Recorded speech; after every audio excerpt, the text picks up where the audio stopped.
Welcome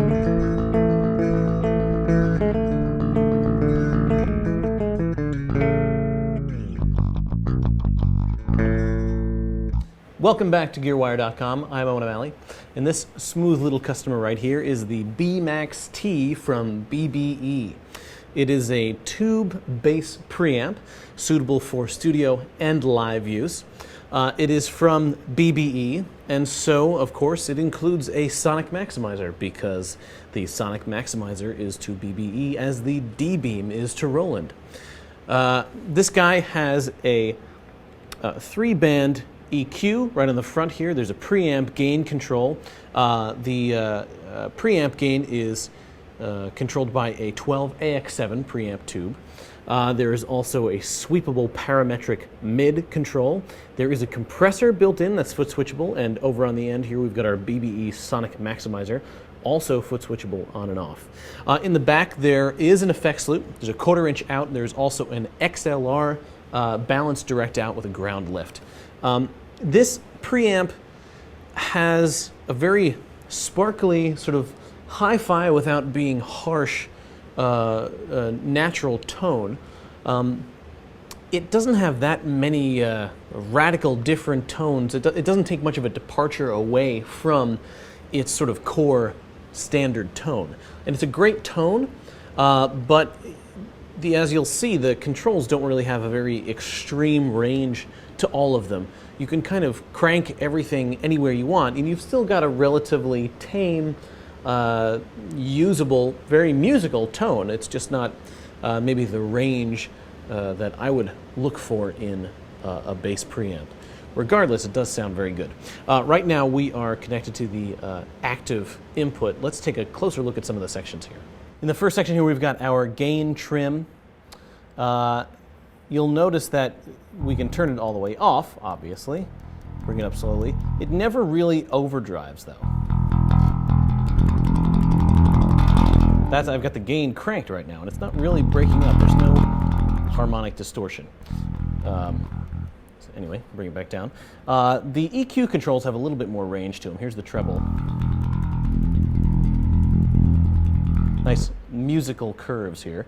Here's the mid control. Right now we've actually got our sweepable mids over here kind of neutral, so it's not going to have that much of effect. And the bass control gets pretty bassy. You can get some intense bass out of this. And that's even before we've engaged the sonic maximizer.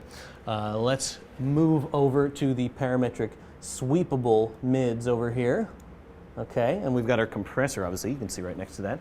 Now the sweepable mids, you can basically adjust the frequency that the cue is at from 250 hertz down here up to 1 kilohertz. So let's just crank our mid EQ up a little bit and sweep it.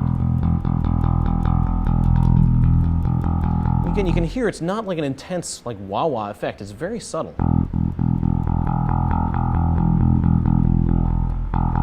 I mean, that's with the mids cranked. Let's scoop the mids out. So there is definitely a range of bass flavors here. They're just not kind of crazy. Our simple EQ, or rather compressor, which is foot switchable, we can also turn it on with this switch right here. The green LED comes on.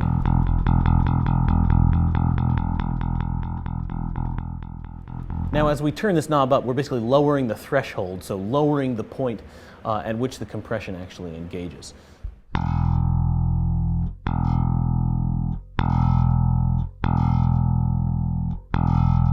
A longish release time on that compressor. Now let's move over to the included sonic maximizer and hear how that affects our bass tone. Switch off the compressor. The sonic maximizer is also foot switchable, which adds some needed variety, I think, to this head here. Let's turn it on. The first dial over here is the low contour. That's kind of, I think that's overdriving my headphones.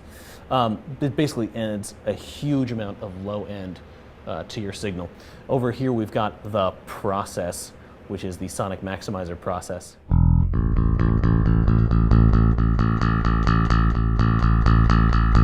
Basically an oral exciter. People say it improves the sound of anything it's applied to. It does definitely greatly change the sound of the bass. It's hi-fi and busy. So there you go. So all the sounds you've been hearing in this demo have come out of the balanced XLR direct out on the back of this preamp. That's typically how you'd use this amp to record. You can use it live. Obviously, the most basic solution for a live rig with this amp and any preamp would be to just hook it up with a basic power amp, like something you'd use to drive PA front of house speakers. If you already have a bass head that has an effects loop in, you can basically run this thing into the effects return on the effects loop. You'd run your bass directly into the preamp, then into the effects return, effectively bypassing the preamp and any of the EQ controls on your bass head, on most bass heads. And that way you'd be using you'd basically be upgrading your preamp without having to invest in a new power amp, as long as your old head's power amp works fine. So there you go. That is the BMAX-T BBE bass preamp. I am Owen O'Malley, and you've been watching GearWire.com. See you later.